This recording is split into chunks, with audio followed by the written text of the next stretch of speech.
How to turn off portrait mode on Snapchat in iPhone.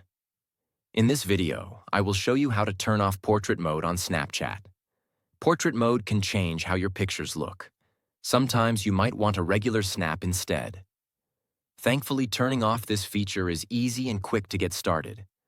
Locate and open the Snapchat app on your device. Once you're in the app, swipe down from the top right corner of your screen. This action will bring up your control center. Now look for an option that says Snapchat Controls.